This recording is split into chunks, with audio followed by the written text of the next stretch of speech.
এবারে দেখো পরের অঙ্কটি, x plus 3y minus z whole square সমান কত? আচ্ছা, এই জাতীয় একটা সূত্র আমরা লিখি। এরকম আছে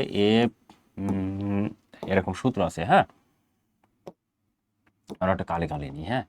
এ প্লাস বি প্লাস সি তার হোল স্কোয়ার, এরকম সূত্র আছে যে A square plus B square plus C square plus 2ab plus 2bc plus 2ca, এরকম কিন্তু একটা সূত্র আছে।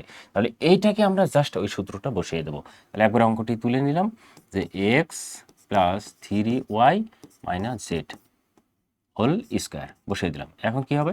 সূত্র অনুযায়ী এক্স কিউব তো না, এক্স স্কোয়ার, সূত্র অনুযায়ী এক্স স্কোয়ার।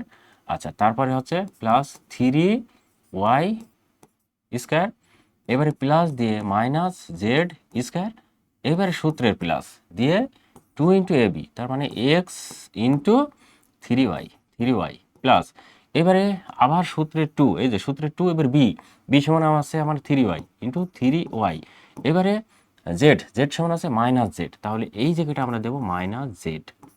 ঠিক আছে, এবারে খেয়াল করে দেখো আরেকটা আছে কিন্তু, এই যেটা প্লাস 2 ইন্টু সি আছে, সি সমান আছে মাইনাস জেড, তারপরে সি এ সমান আছে এক্স।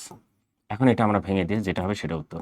মানে x square plus 9y square plus Z square plus 3 গুণে 6xy প্লাস প্লাস না, এটা মাইনাস হবে, হ্যাঁ, এটা মাইনাস হবে, মাইনাস এই যেখানে 3 গুণে 6y z, আবার আমরা এখানে মাইনাস পাবো, তাহলে এখানে 2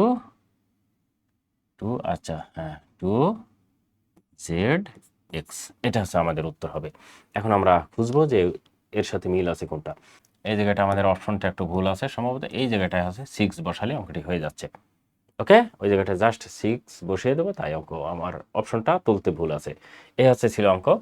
শিক্ষার্থী বন্ধুরা, মোট কথা আমরা অঙ্ক করবো হচ্ছে যে এটার মতো, এইটার এই সূত্রের মতো বসিয়ে দেবো। এখন আমার যেটা হয় হবে, এর সাথে আমার অন্য কোনো সম্পর্ক নেই, এটার সাথে মিল করলে হয়ে যাবে অঙ্ক। ঠিক আছে।